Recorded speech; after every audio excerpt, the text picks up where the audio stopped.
With the fact that you took a lot of reps, obviously as the number one center with the top offensive line throughout this offseason, what was that like for you, and what does it mean to you? What do you think it means as far as heading into your rookie training camp later on this summer?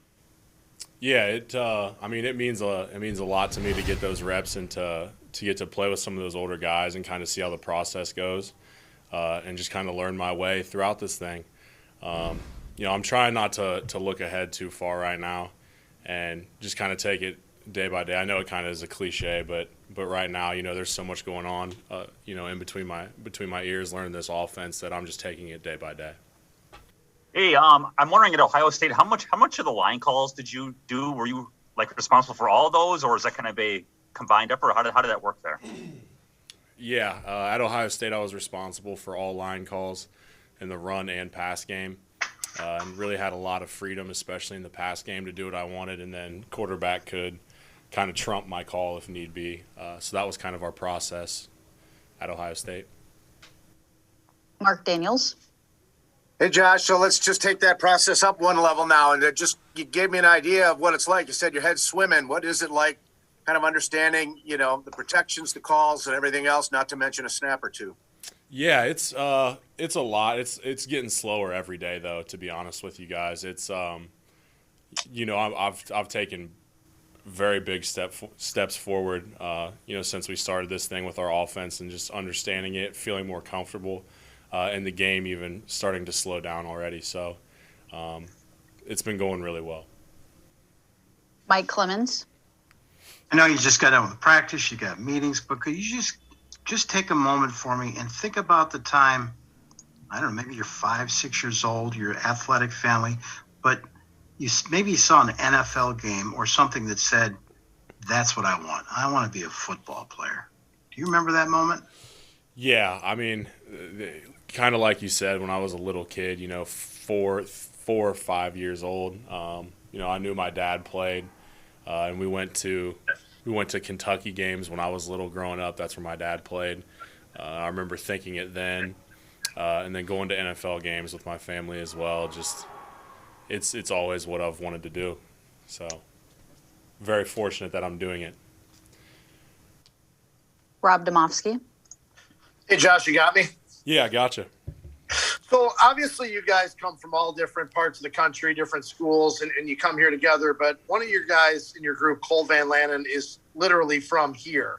Has he said anything about that? Has he maybe even had you guys over to his house or anything? Has there been any, has he made any point to kind of let you guys know that this is a little different for him than maybe it is for other guys? Yeah, Cole has been a great friend throughout all of this.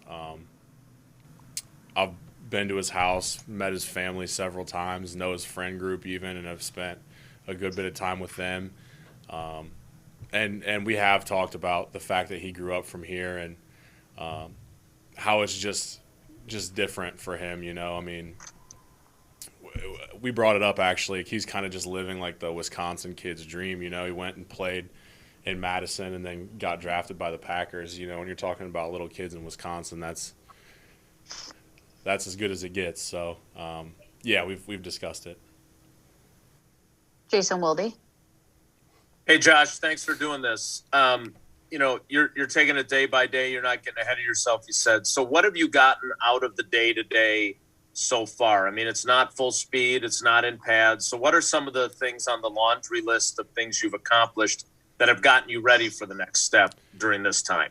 Yeah, it's a lot of things, and the more I've gone through it, the more I've had, mental breakthroughs, so to say, where I'm like, oh, this is why that, throughout our offense, I'm just understanding the full picture better on a lot of different things more frequently.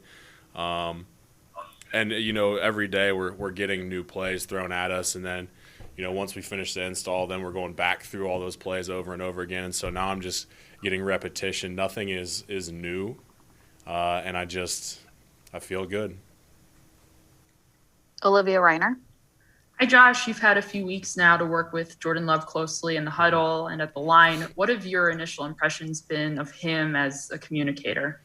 Yeah, he's been great. He's been great. I have a good relationship with him, and it's been fun getting to spend time with him. And in terms of communication from him, there's been no issues whatsoever. So he's been great. Bill Huber. Back to the line calls. Does that make your process right now any different than it would be for just like, I don't want to say just the guard, but just the guard? I mean, do you have to do more studying than you would otherwise? Yeah, I do, no doubt about it. So for like my philosophy as a player, for me, like one of the reasons why I love center so much is because I do have to learn the entire play. At other positions, at times you can get by with just knowing your job, and it'll eventually come up, and catch up to you. But at center, that's not really the case, and that's kind of what I love about it, is you're just forced to know everything. And so it can be harder on the front end because there's so many things going through your head when you get a play call. But on the back end, I think it's an advantage because I know everything that's going on around me. Yeah, Josh, I remember I think you said when we talked to you during rookie minicamp that you were pretty much over the foot injury from the end of last season. Is there still anything you're dealing with there, or are you pretty much all good to go? I'm all good to go. I haven't sat out anything. It feels great. Minicamp was kind of a test for me, having those 3 practices in a row, and they were longer and harder practices. And, my toe felt great throughout those 3 days, and there weren't any issues. And since then, I've kind of just felt really good about it. So, yeah, it feels good. Jason Wilde. Josh, I can't pretend like I know you since we haven't even gotten to meet you in person yet. But the way you carry yourself reminds me of a lot of other offensive linemen I've covered, and I'm curious. Matt's made it very clear we're focusing on what we can control, et cetera, et cetera. But has it been weird to come and become a Green Bay Packer and have the MVP not here? All due respect, I just, with me being a rookie in the situation that I'm in right now, I don't want to say one thing or another. I'm just going to kind of let that situation be and understand that it comes from a place of total respect. Boy, you are just like Lindsley. That's the thing Lindsley would have said as a rookie, too. I appreciate that. That's good company to be in. Yeah. Mark Daniels. Hey, Josh, what's your workout and study itinerary now between now and camp? Yeah, it's going to be a whole lot of studying, definitely, and probably just doing the Packers. Well, not probably, definitely doing the Packers off-season workout stuff, and getting that information from Coach Giz and going through exactly what they want me to do to get ready for camp.